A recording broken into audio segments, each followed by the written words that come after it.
So in today's video, I want to talk about regional politics and about regional unity. And I am doing this a day after we saw Venezuela and Trinidad and Tobago decided to go through the diplomatic route instead of coming out on war of words. So it is good to see Trinidad and Tobago and Venezuela sitting at the table and they are ready to be diplomatic about their disagreement. And also I want to talk about the new Caricom chair, which is going to be the Prime Minister of Jamaica, Andrew Holness, that is taking over the chair of Caricom on the 1st of July. So those two stories is pretty much what I want to talk about today.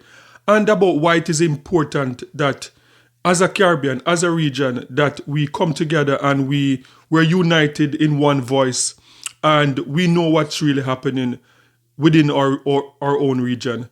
Because what I've discovered since doing this on YouTube is that there are times that I've had discussion, whether it's in Trinidad and Tobago, St. Vincent and the Grenadines, Barbados, and there are people that would say, look, you are not from Trinidad, you're not from Barbados, you're Jamaican, stay, in Jamaica. Don't be concerned about what is going on in Trinidad, in what is going on in Barbados. And that type of thinking is why I believe that CARICOM is not further along. I believe that this is a blessing to be able to come to one space and to hear about what is going on in the region, because all of us in the Caribbean for decades, even after independence, we live in our own bubble. Like if you're from Barbados, you have no idea what's going on in Jamaica, what's going on in St. Vincent.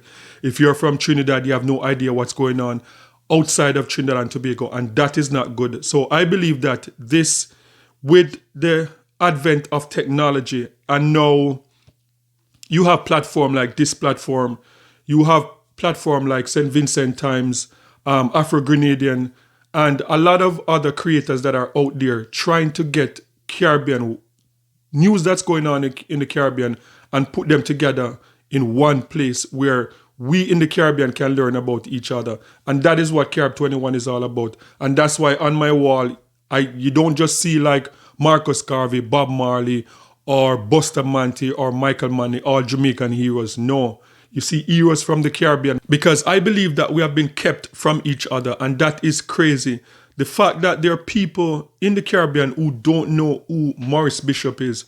Maurice Bishop, if you are in the Caribbean region, you have to know who Maurice Bishop is. People that don't know who Marcus Garvey is, if you're in the Caribbean, you have to know who Marcus Garvey is. So that is the point of platforms like this, bringing Caribbean people under one umbrella, one screen, taking a look at everything that goes on in the Caribbean, because we are in one region, we're neighbors, and we need to know more about each other. And it is something that's been going on for decades. We know more about Queen Victoria, we know about Queen Elizabeth, we know about Christopher Columbus, we know more about our colonizers than our heroes in the Caribbean. Yes, if you're from Barbados, you know your hero, if you're from Jamaica, you know your heroes. If you're from Trinidad, you know your heroes. But are we sharing in the region? Do you know, if you're in Jamaica, do you know anything about what is going on in Trinidad and Tobago? So I just wanted to start there. So Trinidad and Tobago and Venezuela decided that, look, this war of words is not healthy. So let's use our diplomatic channel and sit at the table and work things out. So this report is coming out of Trinidad and Tobago about the Trinidad and Venezuelan officials finally meeting up to discuss this the way that they should have done it in the first place, in a diplomatic way behind closed doors where the citizens don't have to panic and think that something is going to go down. So this is a report coming out of Trinidad and Tobago. After this, amid ongoing diplomatic tension between Trinidad and Tobago and Venezuela, Foreign and Caricom Affairs Minister Sean Sobers met with Venezuelan Ambassador Alvaro Sanchez Cordero at the ministry's headquarters earlier today. Reporter Jewel Green George tells us more. According to an official release, the two officials reaffirmed the importance of the long-standing cultural and historical relationship between the neighboring nations. The meeting addressed recent concerns, including allegations by Venezuela that a group, including a Trinidadian national, attempted to enter its territory unlawfully. Minister Sobers restated Trinidad and Tobago's request for official details from Caracas, following sharp exchanges last week between Prime Minister Kamla Persad-Bissessar and the Venezuelan government. The ministry confirmed that both parties agreed to keep diplomatic channels open and work toward fair and transparent information sharing. This meeting follows Venezuela's claim of attempted infiltration, which prompted a stern warning from Prime Minister Persad-Bissessar. Today I want to make it very clear to the Venezuelan government and officials that they can do whatever they want on Venezuelan territory, but they cannot come here. TNT territory is off limits to them. Okay, so I'm very happy to see that approach, and I believe that that's where it should have started in the first place. Like, we in the Caribbean, or the citizens of the Caribbean, should not have to hear about this because of what the Prime Minister of Trinidad and Tobago said, or because of what the head of the military in Venezuela said, and it came publicly, and we have this public broil. No, deal with it in a diplomatic way.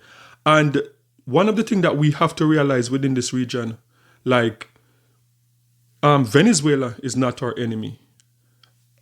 Cuba is not our enemy. Haiti is not our enemy. Like, we have history with these countries going back way over 200 years.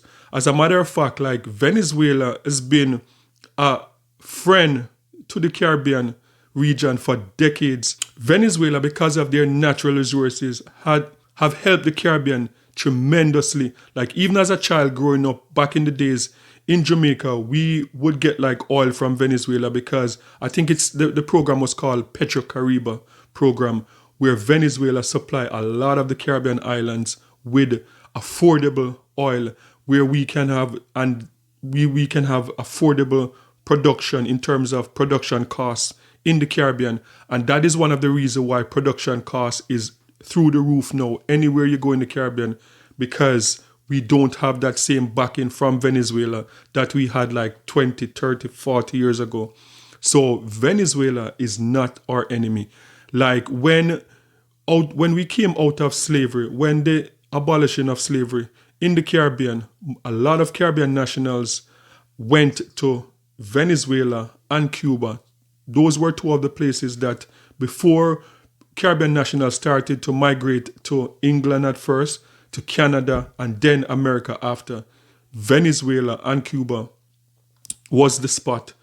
As a matter of fact, Jamaica's first prime minister went to Cuba, and he was in Cuba for like 30 years and then went back to Jamaica before becoming the first prime minister. Jamaica's first black millionaire gained his wealth in Venezuela.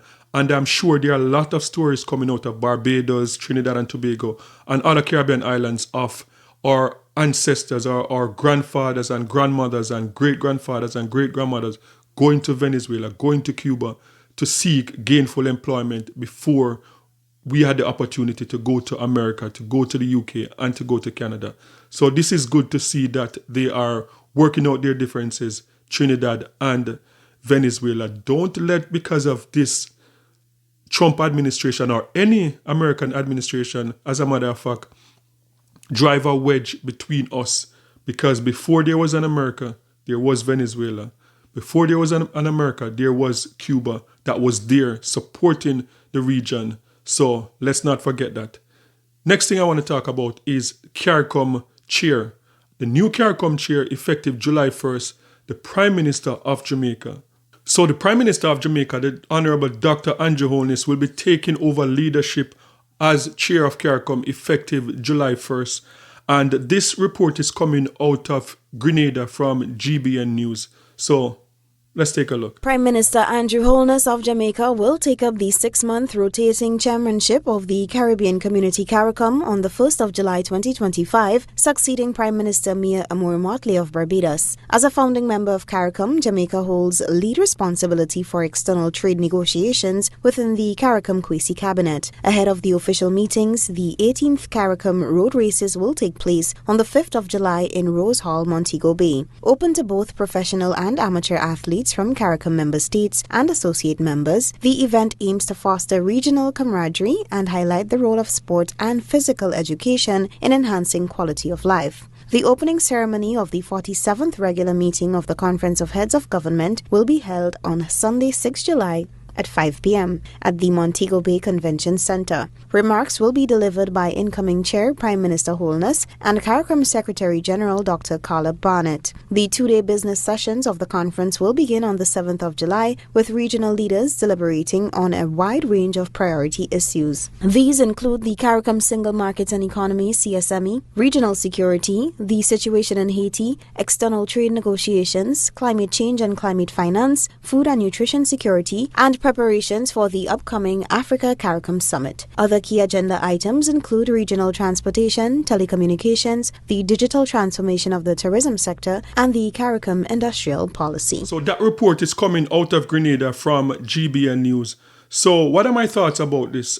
This is information that we have had for a while now, that the Prime Minister of Jamaica, Andrew Holness, would have been the new chair for Caricom heading into 2025. And as someone who is a big advocate for Caricom and for the Caribbean to work together as a bloc and to be united, for the Caribbean to have free movement of people, goods and services, I'm a big advocate for that. And this news is a perfect example why I believe that Caricom is failing the citizens within the region. Because Andrew Holness, the Prime Minister of Jamaica, I would have to say Jamaica is in the best shape it's ever been since independence and even before. I believe that Jamaica is probably in the best shape that we have ever been in our existence as a country. And I know on paper, definitely it is the case in terms of when you look at our unemployment rate being at a all-time low unemployment rate. When you look at our debt to GDP ratio, that it's the best it's ever been in the history of Jamaica. And I know that there are people that are on the ground that are struggling, and that is everywhere. People are struggling in every country in the world. People in America are homeless. People in Canada, homeless. Going to work at any one of these fast food restaurants, going to work at Walmart and clocking out and going home under a tree or somewhere. That is happening in these developed countries. So I understand that people are struggling in Jamaica, but the reality is that Jamaica is doing the best it's ever been in the existence of Jamaica. And this year coming up, the Prime Minister, this is an election year. This is an election year. The political season is in full effect right now. And one of my concerns is that how is the Prime Minister of Jamaica going to be an effective chair for Caricom for the rest of this year when he has to focus on an election in Jamaica? And that is why I am an advocate for the Caricom getting a president. Like, there's some former prime minister that's into retirement, that's sitting somewhere doing nothing in retirement. Get someone to chair Caricom, a full-time chair, someone that's in that position for 4 years. And you could build like a board with the leaders in Caricom, the different prime ministers of the different islands can form that board. But asking a prime minister who is in an election year, who is busy, Andrew Holness is busy. Every turn you turn, Andrew Holness is on some campaign trail, he's doing some interview, he's some ribbon cutting for some new development. How is Andrew Holness going to effectively look after Caricom's best interests? And this, in my opinion, is why Caricom is stuck. Like, I feel like we're stuck like an hamster wheel, like we're just going round and around and we're not going anywhere. The most important things that we need in Caricom. We have not been able to achieve it. I've said in previous videos that the only thing that we have in Caricom is that passport with the Caricom logo on it. I don't see anything else. Like free movement, yes, free movement is good, but what about free movement of goods and services, and to an extent that we don't have to be trading so much with America? Yes, we have free movement of good and service, but when 80% of the things that go on our dinner table in the Caribbean is still coming from America, what's the sense of free movement? What are we moving in the Caribbean? That's my point. Regional travel. We are worse now in 2025 than in 1965. Let that sink in. We are worse in the Caribbean now for regional travel in 2025 than we were in 1965. At least in 1965, we had ferries that connect the different islands. We had BWIA, we had Air Jamaica, we had LAT, we had even a ferry system in the 60s that would go from Jamaica to Trinidad and from Trinidad to St. Vincent to Barbados. In 2025, we don't have that. We are not connected. If I am in Jamaica today and I want to go to Trinidad and Tobago or Barbados or St. Vincent, I would have to fly into America. I'd have to get a visa. You know, what is the sense of free movement of people when the lack of accessibility is serving as a blockage? I would have to get a transit visa, going to America, going to Canada, before I get into Trinidad and Tobago. We need to have a way that there is like daily flights or ferry services going from, especially Jamaica and Trinidad being two of the most populated in the West Indies, connecting those two islands first, and then we connect to the other islands. 2025, we're not able to do that. So as I said, I'm a big advocate, and I believe that the same way the European Union does it, the European Union, bigger countries, more developed countries, they have their presidents, but they have a president for the European Union. I believe that it's time that Caricom needs to look into getting a president for Caricom, getting someone, a body that everything that they do, they wake up every day thinking about the region. That is where we need to be, because you can't think about Jamaica while thinking about the other Caribbean islands at the same time. Can't think about Barbados while thinking about the other Caribbean islands at the same time. And I've seen the Prime Minister of Barbados, the Honorable Mia Mottley, like she have lost a lot of credibility in Barbados, because a lot of people are saying that, look, she spent more time thinking about other islands or other countries outside of Barbados and not about Barbados. And that is not fair to a leader. A leader in the Caribbean should spend 90% of their time, their waking moments, trying to fix their islands, while the president of the region focus in on fixing the region, fixing us in terms of the connectivity, the free movement of people, services, goods, solving crime. That is what we need in Caricom. So guys, sound off in the comment section and let me know your thoughts on this. Do you believe that it is time that Caricom should get one president to lead the entire region and not having this ridiculous 6-month terms of our leaders taking terms to lead Caricom? Sound off in the comment section and let me know your thoughts. And what do you think about Trinidad and Venezuela finally sitting at the table like grown people and dealing with this thing instead of the war of words that we saw last week? Let me know your comments in the comment section, and don't forget to like, share, and subscribe for more amazing content. And remember, peace. I'm out.